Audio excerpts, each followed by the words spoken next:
Hello, and thank you for joining us on Brenda Williams' Red Hot Communication Podcast, where we answer questions like, are you fire, ice, or too nice? Our shows teach you how to become an expert communicator, where you discover what you truly want, how to ask for it, and actually get it.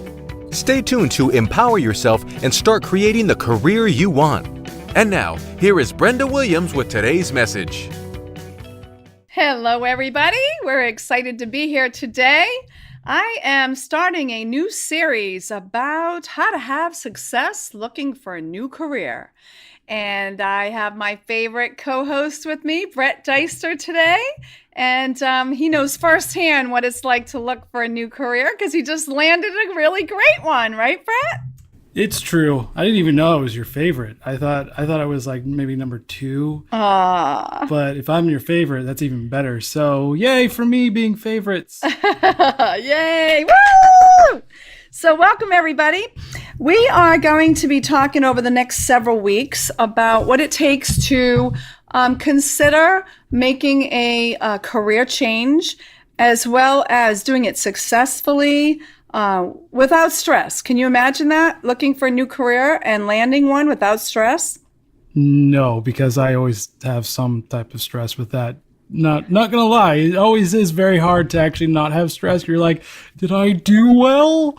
Is this going to affect me type of a thing? Because that's always the questions that always hit people's minds, especially the mindset of it, because mindset can actually make and break your interviews a lot of times. It's so true, Brett. I had 4 people this week come see me for career coaching, and each one of them came with a different mindset. And, you know, I preach, you've heard me on my podcast before, preaching about how we choose our mindset. And it's a choice, and I say that all the time, but sometimes it's not all that easy. And it's fascinating as a coach because I get to see firsthand how we all think so uniquely and how it affects our life and our stress level and our success. Because I'm here to tell you, if you're going to look for a new career, your mindset is crucial. And the way you approach people with that mindset is going to come across in your body language, your facial expressions, your self-confidence, and it makes a big difference in how long you're out of work, or if you even get the perfect job offer for you. Wouldn't it be great to be able to go into an interview and have 3 interviews and get 3 job offers? That would be awesome. I think I've done 2. I haven't really done 3. That's kind of that can be difficult. Yeah, you've done well. For those of you that have been listening to our podcast, you know that Brett and I have been working together for a while on these, bringing you education, knowledge, tools, resources. You know, I'm all about sharing, coaching, and how we can help you be more successful. And he's supposed to bring the humor to these podcasts, right, Brett? Well, I mean, humor is a subjective term, but yes, I try to make people laugh. Even in my job interviews, I try to make people laugh because it basically brings people together, and people usually become more comfortable with you when you make them laugh. That's true. And I get too logical and too in the head, and then I forget about having fun and laughter. So I'm going to bring you a lot of ideas, a lot of strategies. And Brett's here to help keep me a little more level and get me back into the fun zone so we can be entertaining for you as well. Oh, the fun zone. It's the opposite of the not fun zone. Most people are in the fun zone, but mindset-wise, after losing a job, not so fun zone. Exactly. And that leads me into my first question of the day. If any of you out there have ever been in a situation where you've thought about leaving your career, or you were fired, which has happened to the best of us at times, if you haven't been fired at least once in your life, you're not pushing the envelope. So with that being said, what's that first thought that comes to your mind? How did you respond? Well, it's usually the crap. Now I have to do this job search thing again. I hate this thing. This thing is the worst in the world. I have to go to Indeed and all these other places, and oh my gosh, this is too much. And then my resume. How long have I looked at my resume? Oh my gosh, is it any good? I know, the self-doubt, the gremlin, the inner critic. Our self-confidence is questioned for sure. And that doesn't even matter if you're currently in a career thinking about leaving. I have met so many people that stay in their careers dreadfully because the fear of looking for a new job, the confidence level is not there. And I'm here to tell you all, when you create that self-confidence, when you learn the right skill set to sell yourself, it's a game changer in your life. So I wish we were on a webinar right now and I could do a poll to find out how many of you out there are in a job right now that you love, because I'd be willing to bet, based on my past experience in polls, most people aren't going to work loving it. And when you change your mindset and you change your skill set and you blend the two together, you can find a career that you love and you can enjoy going to work and feel fulfilled, which is a great way to live your life. Or you could just talk to Brenda on our social media and tell her like which ones did you want to know about, or give us a poll of like what you feel, because we'd like to talk to you. Well, and with the upcoming series, it would be wonderful to hear from everybody, like, what are your challenges? How can I help and support you? So all you have to do is go to our website, which the commercials will share with you, and connect with us and send me some info and some questions, and we can address them on the upcoming podcasts. So I'll be happy to do that. I love connecting with you. So let's talk about the mindset. That's what we're going to focus on today. The mindset is your thoughts that you have when this occurs. It's pretty simple. But what's fascinating is I had 4 different people come to me this week for career coaching, and they all had a different mindset. And they came from a different place.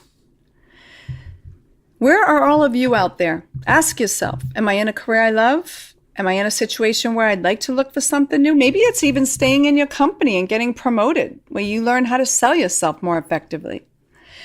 The first person that came to me this week was someone who was a mom. She'd been at home with the kids for 21 years. She had done a ton of volunteer work at the schools. For any of you moms out there that have done that, kudos to you. She almost worked a full-time job helping these school districts, and she did some amazing things to help the kids. I was really impressed. She was showing me a video of those robotics where the kids were building the robots and having contests. Wait, were they fighting each other? Was Yes. Death robots? Yes, in high school. No, that does happen more and more. I mean, technology is a great thing that almost anybody can use nowadays. But the schools needed the funds to do it. And I really give her a lot of kudos for doing that and for helping the schools. It was like a full-time job for her for 20 years. So she's an amazing woman. Now she's back into the workforce, and after a year and a half, her first career, real job in many, many years, they're a smaller company. It's time for her to leave and move on, and she's looking. Well, again, if you don't interview in 20 years, do you think your self-confidence is there? Or non-existent. But I think there's some self-confidence there. It's just, the whole new thing of like, ooh, are there new questions that people ask? Usually 9 times out of 10, no, they're the same questions. Practice makes perfect. And I tell everybody, myself included, if I had to interview tomorrow, practicing it, knowing the right way to answer questions, understanding what people are looking for. What are they really asking you? And do you know how to sell your achievements and your accomplishments? So when I was talking to her, that's the exercise we did. We rolled up our sleeves and I looked at all of the volunteer work she had done for 20 years. And when we were done, she had a full-page resume of all the great things she had done. And she felt really good about herself. And when you start really thinking about your accomplishments and achievements, it does boost your self-confidence. So it's a really great exercise to go through. Yeah, I mean, self-confidence is always great.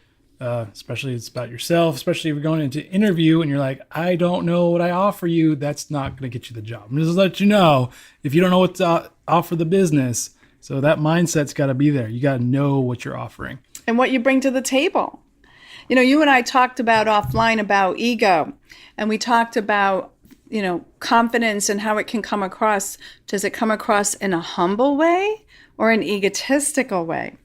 Well, I don't like to toot my own horn, but I just don't like to toot my own horn, to be honest with you.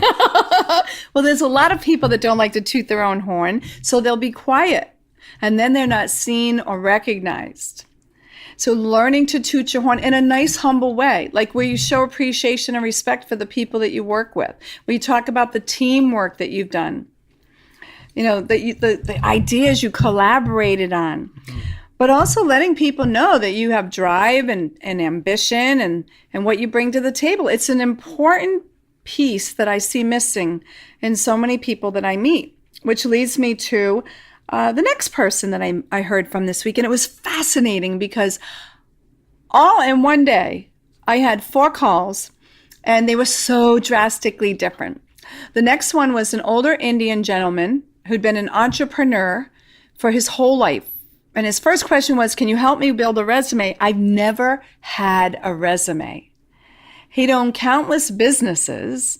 He had worn so many hats, but now he's in a place where he's thinking about a job and he doesn't know how to sell his skill set. He doesn't even know what his full skill set is or how would he turn that into a new career.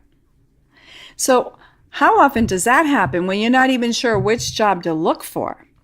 Oh, it can happen quite a bit, especially if you're questioning if you still want to be in the same industry, regardless if you got fired or wanted to go. Depending on where you are at, you're always questioning, am I in the right industry? 9 times out of 10, I'm pretty sure you are. It's just you have that lingering doubt in the back of your mind saying, I don't think it's the right one. And you just go, shut up, I am there. Well, yeah. And how often do we change industries these days? Oh, God. I feel like we change industries like we change 31 flavor Baskin Robbins ice cream. Like, I want this industry and that one and that one. And that's not necessarily a bad thing. I mean, I encourage people, seek out your passion. Sometimes you don't know your passion right out the gate. You have to learn. And sometimes you have multiple passions, unfortunately, like me, that can't pick which one. Well, you're going down a good path now, though. It's true, but I still always have my 50,000 other ideas that I really want to do. I'm like, I don't have enough time to do all this by myself. Well, that's what makes you good in marketing. All that creativity and those new ideas. Oh, yeah. It also keeps me up at night going, how am I going to get this all done? Yeah, I know. Well, that happens to the best of us. So back to the next person I met with this week. Now, she was retired. And after 20 years as a school teacher, said, I don't really need to work. I can get by. But if I really want to live life a little better and I want to travel and I want to, buy a new car, then, another career path would be good to consider. But of course, when you're retiring, you want a little more flexibility and you want to maybe have something seasonal. So she was looking at becoming a tax person. She was taking a tax class and saying, well, I could do work during tax season and maybe eventually start my own business. But what do you think happens if you're going to be a tax person? What do you think the important skill sets are that you have to have? Really, really good at math. Or at least pretending that you're good at math. Oh, yeah, I know this. Or also knowing the tax code really well because it's super complicated and I don't even want to get into how complicated that can actually be. But there's a lot of things that go on with it. But being good at math and more the accounting side of math, because math, there's always different things about math in general. But I'm pretty sure math is one of them, or at least the top one. Well, you're absolutely right. I mean, that's a given. That's a no-brainer. So with that being said, absolutely. She's taken a class, really fascinated by it, would love to be able to help people save the money. But there's another skill set that comes in common with all of these people that are crucial to their success. Because as a tax accountant, you have to interface with people. And if you decide to build your own business, you have to communicate. And you might have to do a little bit of consultative type sales because you want repeat clients to come back. This is true. If you're going to win an opportunity on an interview, what do you have to do? You have to, communicate your strengths and why you're the best person for the job, basically. And for all of you out there trying to start a business, yeah, you really want those return customers. Building new people it's a lot more money that way, but return customers is less. Well, that's true. But you said a key word, communicate. You have to communicate your strengths. And it doesn't matter if you're interviewing and you have to communicate, if you're in a career and you have to toot your own horn in a very nice professional way so that people recognize your success. It doesn't matter if you're retired getting a part-time career, you still have to deal with people, you have to communicate, and that is crucial. Selling yourself, your ideas, you're in marketing, we've talked about this. How important is it that you can influence people and sell your marketing concepts? Oh, well, it's basically the whole job. I mean, you have to figure out people's behaviors 9 times out of 10, and that can change weekly, sometimes daily, sometimes monthly. It really depends on what industry you're in and who you're targeting, always, because every generation is different. And with those differences becomes a myriad of different ways and tactics to actually talk to them. Absolutely. And then we go back to the mindset again. Not only do you need a skill set of communication, but you have to have the right mindset when you're communicating. Because if you don't have that self-confidence and your little gremlin or your ego's in the way saying, oh, you're not that good at that. Oh, did you really do that good? I'm not sure. Maybe I should just take a back seat. I don't need to. I'm not sure if I can even do that. Those are the crazy things that go through our heads. Yeah, I mean, I think we should all have that little horn that says the polite way of tooting your own horn. That'd be a better way of doing it so we know which one to actually use and which one not actually use, because sometimes we can get carried away with tooting our own horn, maybe a little too much. Well, and I've met a few people like that along the way. They were very egotistical and they didn't even recognize it. So it's a good idea. It's a truly good idea to role play with a professional so you can see how you're coming across when you're talking to people, which we'll be talking about in the interviewing techniques and how to master the interview process. But for those of you out there that say, hey, I'm pretty confident, I think I've got it together, how often do you share that message with people about your strengths, your assets, what you've accomplished, what you've achieved? And have you ever really thought about what your accomplishments are? On a daily basis, no, because that sounds a little weird. What have I accomplished through my whole life? And then doing your Rolodex of things, to me, I'm like, yeah, that's a little weird for me. I mean, it's great to see every once in a while, but just don't do it every single day. Because then I feel like you're just becoming egotistical. And then I'm like, dude, well, great, awesome, stop it. Put the horn away. Well, you got that right. However, there's a flip side to that. So it's really about balance. And everything I talk about is about balance. It's really being confident and comfortable and feeling good about your accomplishments. So for those driver, controller, achiever personalities out there, I always end up back at the personality styles. They're always looking at how can I be better? How can I be better? They're driving for success. Oh, Brett's making that face. That's me. I'm always looking at how I can do better, which is a good and bad thing at the same time, because sometimes I might overlook what I'm actually good at. Well, that's true. And we're never good enough because it wasn't that amazing. Yep. And we can kill ourselves and others around us when that happens. Yes, because people will compliment you like, no, it wasn't that good. And they're like, it was. No, you don't know what you're talking about. So it's all about balance. And mindset is so important to pay attention to really understand your thoughts and what's making you tick. And most of us aren't really in tune with that unless we make a conscious decision to say, what am I thinking? And journal around it. And that's really my first tip for the day. If you're thinking about a career change or you've just been fired, journal around it. Write down what your thoughts are, how you're feeling. Ask yourself, how am I responding to this? Because whatever that answer is needs to be addressed. We should probably preface, if it's going from I want to be accountant to a professional baseball player, might want to keep on journaling on that one. Just saying. Unless you're really, really good, just saying. Brett, don't tell people to give up on their dreams now. Hey, I'm not just saying. I'm just trying to be realistic about it. Just saying, if you haven't played sports in a while, you may not be as good as you think. Well, maybe if you haven't played in 20 years. But that's another thing. I get a lot of young people coming to me that say, I want to follow my passion. What do I do? What do I go to college for? I'm out of college. What type of job do I get? I don't know what my purpose, my passion is. And that's something you really need to stop and think about.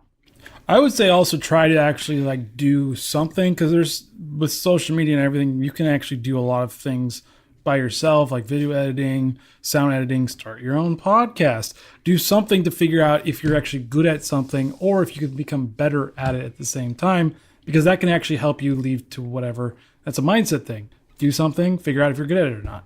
Well, it goes to the mindset, because if you're a victim and you want to be depressed about it, and you sit at a point where, I can't believe this happened to me, and everybody's against me, and I had someone come to me saying, I'm gonna sue this company, and when I started talking to her about what had happened inside that organization, she started to recognize the part that she had played and what she could do more effectively next time around. But the one woman I mentioned earlier who just retired, I give her kudos, a shout out out to her because she had tried 4 new things in the last year. And that's what life's all about. It's about new experiences. And I always recommend that you experience different types of things. She did all kinds of things. And that's what led her to the tax class that turned into the opportunity of a possible job career path. And it's amazing what will happen when you don't even realize. But if you step out of your comfort zone, and the key word again is comfort zone. So when I'm coaching, we look at comfort zones. And I want to ask everybody out there, are you in your comfort zone, or are you pushing yourself and stretching yourself to step outside, overcome the fear, and try something new? That's also figuring out your comfort zone. I don't know how many people actually know their comfort zone because it's so comfortable that they don't even know they're in their zone. That's so true. But I mean, it also depends on your mindset. So I think for a certain amount of time, it's okay to be a little victim-ish, but if you stay there, you might want to think about that a little bit more. Me, I'm more of a victim worker. I go, woe is me, but I get back to work, which is weird. Well, that's good, though, because we're all human. You know, I have an energy leadership program with 7 levels of effective thinking, and that helps you become consciously aware of your mindset. And level 1, which is the lowest energy, it's draining, it's catabolical, it keeps you from happiness and joy, and that is the victim mentality. But we're all human beings. We're going to have times in our lives where we're challenged. I go through it. I love this stuff. I breathe it. I teach it. I coach it. I know it's true. But there's days where I'm challenged and I might have a victim mentality for a moment because we're all human beings. We're going to have deaths happen in our family. We're going to have divorces. We have car accidents. And I've seen this happen just in the last month in my life and my clients' lives. We're going to have times where we're challenged with our mindset. Like taxes. So true, so true. But what I love is when you can get to the higher levels of thinking and you can get to that level 5, which is one of my favorites, you're focused on accepting what just happened. And that is so much easier said than done. If you get fired and you didn't want to leave that job, that's not your first mindset. So you can fight it, you can resist it, you can be angry, you can be victim as long as you want, but it will never change where you're at. Spoiler, if you're still a victim after 6 months, you're not a victim. Just throwing it out there. And it's fine if you're like the first week, maybe month and a half, but after that, I think it's time for you to, bury that hatchet, move along, try something new. Don't say woe is me because no one cares anymore. Well, I'm an action type coach, so I'm not the type of person that will take that for very long. And all of my clients know when they sign up, I'm like, are you ready to move into action? I'm going to challenge you to get out of your comfort zone. And I'm going to help you get to that next level because it makes me feel great when I get to see you succeed. And that's what it's all about. But again, some of my clients, they'll get laid off. I have a friend of mine actually that's dying to get laid off. She's about to retire. And she's like, oh, I would love to get laid off right now. Please give me the package. And of course, guess what? She got laid off? No, she didn't get laid off. Oh. She wants to get laid off and it hasn't happened. When you want it, it doesn't happen. But, I had taken over the years in my career 2 8-month sabbaticals. And some people will get laid off and go, this is my time to enjoy life. This is my break. This is my time to try new things, find new hobbies, take a little break and enjoy life. And if you look at it like that, that is such a relief. Because how many people take 8 months off in this world, in the United States? I barely take a month off. I think I take 2 days off. I'm like, done. I'm good. Not really, but like I said, the worker mentality. I want to work. But we probably should preface that. Take a sabbatical within your budget and don't kill your budget. Don't go I need to go to Tahiti and you don't have enough money to actually do that. You might want to think a little bit more, conservatively on that part. Unless you really want to risk it, and that's fine. You can do whatever you want. But I would also say you got to pay your bills. Well, and again, it's really interesting because my business emotional intelligence program talks about our mindset around risk. And so often in our lives, some of us, and this can happen in marriages. I bet some of you are going, oh yeah, my husband would be, oh no, we can't take any time off. We got to play it safe. We don't have the money in the bank. And then others are saying, oh, let's go travel. Let's enjoy the world. Let's make the best of it. And it depends on where you are in your own place about taking risk. And we're all different. We're all human beings, and we feel differently. We think differently. We have different personality styles. We have different ways of making decisions. And it's so fascinating to me as a coach and a speaker to hear the stories that I hear and how it affects people's destiny. Yeah, I mean, there's always a happy medium to that as well. So find that happy medium, because I'm pretty sure you could have some type of collaboration / compromise if you're in a marriage where you can be like, okay, how far can we go to your let's go anywhere? And how far can we go to let's not spend so much money? Well, and sometimes you have to make tough decisions. My business is really taking off right now, and I'm loving it. And we were supposed to go on a 2-week cruise to South America in about a month from now. And I was excited. I'm a world traveler. I mean, I've only been to, there's only 2 continents I haven't been to. And this was one of the last 2. So excited to go on this trip. We were going to go to Aguza Falls and Rio de Janeiro, all through the Cape in South America. It was going to be amazing. And I had to make a conscious choice to cancel that cruise because business calls right now. My clients need me. And you have to make decisions sometimes. Sometimes you have to be logical. The rest of the message is coming your way in just a few moments. But first, we want to take a moment to thank you for being with us for today's broadcast. For over 20 years, Brenda has coached, consulted, and trained. And during that time, she's seen and heard it all. She knows firsthand what it takes to create the career you want. And her goal is to provide you with the necessary tools to get there. We invite you to start your journey today.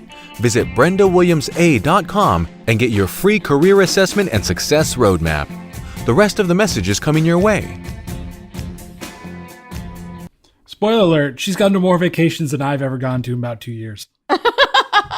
Don't tell all my secrets. Just saying, spoiler alert, I don't know what vacation is, and she knows it quite well. Well, that's why I'm an entrepreneur, Brett, because I didn't get to do this very much in corporate America. You get to make your own calendar. But yes, he's right. I did go on some amazing trips. I traveled a lot last year. Traveling is my passion. I went to places that were amazing. South Africa, it was one of the best trips of my life. Alaska, oh my God, seeing the glaciers and the dog sled rides. And I actually got a picture of a whale breaching that looks like something you'd see in National Geographic. So he's absolutely right. I did have some amazing trips. And this time around, I had to cancel something that I was really excited about. And what do you think my first mindset was? Dang it, I want to go on that trip. Why could I not go on that trip? I'm pretty sure it's around that. Well, luckily, I'm being consciously aware at all times. And it did go up and down the levels. But there were moments. But I quickly was able to get back to my higher levels because I'm making that conscious choice. And that's what I want to encourage all of you out there to do. If you are ready to make a change, or it's a forced change, get in the right mindset, change your thinking consciously, get out of your comfort zone, create your own self-confidence, learn the skills and the tools that will help you feel good about presenting who you are, that'll help you win amazing opportunities so that you don't question yourself and you don't go in the door unsure. Brett was telling me we did a little career coaching. I actually did it pro bono for him because he helps me with my podcast. So he's the lucky one. I am giving my voice talent and my skills. Oh, and his humor. He's giving me his humor. That's true. That's very true. I'm trying to bring the funny as much as I can. That's right. And he's been wonderful helping and supporting me so I can bring this message to all of you out there. But Brett, tell them about your experience and what it was like going through the career coaching and what a difference it made for you. Well, it was good because I'm really good, as you noticed, I was really good at getting interviews, and that was not my problem, was getting the interviews. I got, about 15 of them in like less than a month or something like that. That's impressive. Yeah, so that was never my problem, but I always knew that was never my problem. It was the end goal. That was the biggest hurdle for me. So understanding the questions and the questions behind what they're actually saying helped me a bit because I was just trying to answer the questions.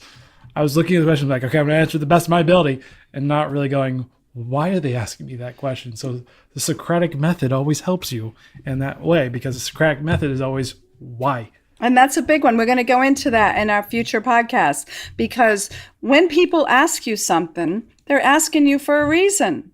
My client the other day, I said, tell me, what are you going to say when they say, tell me about yourself? And she goes, well, I'm a mom and I have 2 kids. I said, stop. I love you. You're wonderful. And it's great that you're a mom and have 2 kids, but that's not what they're looking for. Nope. I would be like, awesome. Okay. Well, there's a lot of moms in the world too with kids. Not to say that it's not a terrible thing. Moms are great, but I mean, it's not. So really we important. work together to customize your tell me story and your achievement stories. What was that process like for you? It was good to nail down and actually look at what I actually achieved because I'm not the best person of looking back on what I achieved. I'm always kind of the one going forward. And even though that's great that I go forward, I kind of need to look back and seeing what I actually did because I actually do some amazing work. That's right. Let me pat you on the shoulder. Because I actually don't look at that very well because I'm always the person going forward, which is a good and bad thing because everything is a good and bad. There's pros and cons to everything. So if you're like me, sometimes it's good to go, I really did do all that stuff. That was a good thing. So I would encourage you, if you're kind of sort of similar to me, make sure you're looking back at what you actually did and not just looking at what you need to do, because that's always what I'm looking forward to, is what I need to do. Yeah, it's fascinating to me when I go through that process and unveiling the resume and peeling the onion back, what I can pull out of people as far as what they've done. The woman I spoke about earlier, one of them, she came to me saying, I'm so stuck. I can't put my resume together. I don't even know what to put on it. And I said, let's sit down and talk. Just let's have a conversation. Just tell me heart to heart, what you did and what you liked about it and how well you did it and why you did it.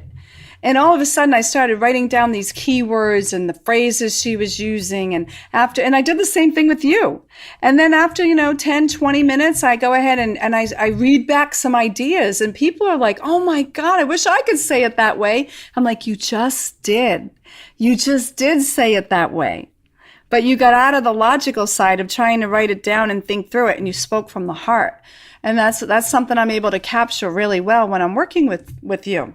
Well, yeah, and sometimes questions are very logical, but you also speak to the heart as well. It's kind of a balance. Speak from the heart, but also know that the technical side of your job. Because if you don't know the technical side, they're going to be like, awesome, you're a great person, but I need to know if you know what you're doing. Oh, you have to have both, the technical and the soft skills, the people skills, the communication, the emotional intelligence, and the education. So if you have ideas, you can share with them in stories and examples. And that's something that's very important. What are your examples? And we're going to be going into that in depth over the next several weeks. So each week we're going to pick a new topic and we're going to give you real tips and real tangible tools in each of these areas that'll make a difference. I wanted to start with the mindset because if you're not in a good mindset and you're not willing to challenge yourself to get out of your comfort zone, those opportunities will not be coming your way very often. Plus, you'll just bomb interviews in general anyways, so that's never a good thing anyways. I mean, you don't want to bomb those things. To be honest with you, I bombed the first couple of them too. I was like, oh, I should have said it this way, and I didn't say it that way. So it's okay if you do mess up. Just learn from it. We learn from our experiences. But after you got real clear and you took the time to work with me on being very vividly clear, understanding exactly what you needed to do, the upfront work, what was that like when you went on that next interview? It was good because the problem was that they asked me about being overqualified, and then I countered the example of, well, you don't have to train me as much, which for a business side is less money to train somebody, which is less money being spent, which I just saved them a bunch of money doing that as well. And what was your confidence level like? It was good, and I made them laugh, so that was even better. Like I said, if you can make people laugh in your interview, you're pretty much got that people soft skills under wrap, because Laughter is usually the best way of getting into the door and making them feel comfortable. So after that, you usually can be a breeze depending on how well you answer those questions. Well, and we talked about connecting with people, building those relationships, asking the right questions, building that rapport. So often we go into the interview frightened. Again, it goes back to that level of comfort. And people think they're on an interview just to answer questions. But you and I talked about having a conversation, asking them questions, making it more an open forum where you get to have a dialogue back and forth. That's how you can really build that relationship and get people to laugh. I also pepped myself up saying I got this, so that does help. So if you actually need to do that, go ahead and do that because that does help you. The mindset made a difference. And this time you nailed it in how many weeks?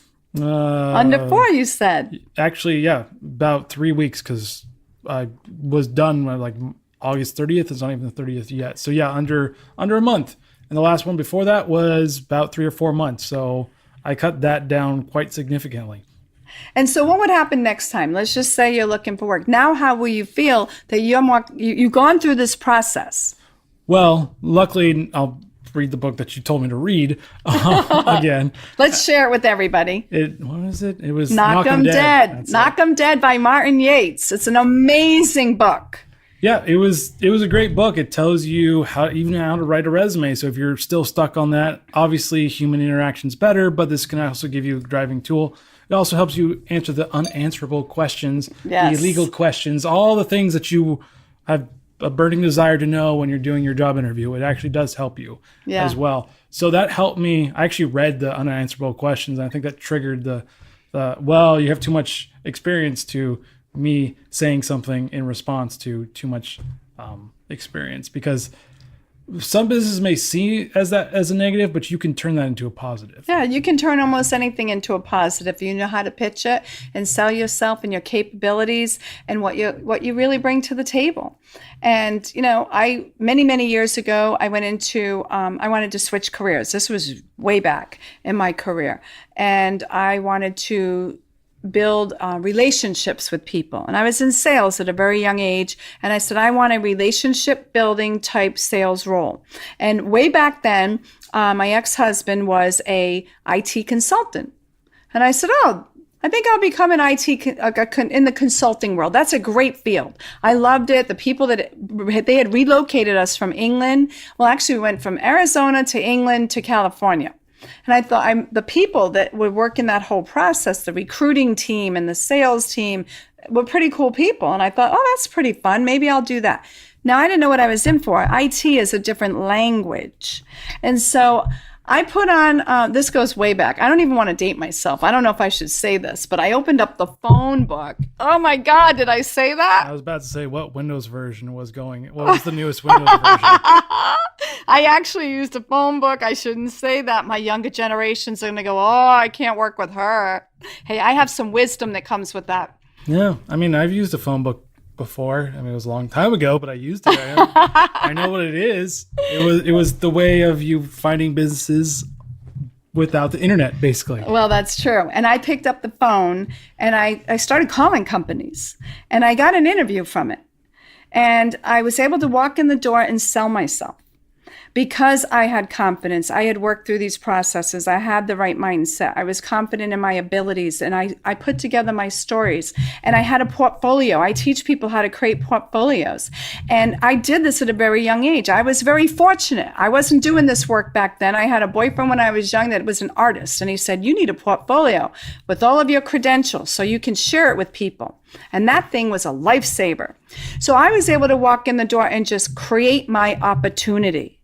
So for those of you that are having challenges, you don't just post your resume anymore. You have to get out there. You have to network. And we're going to talk about that.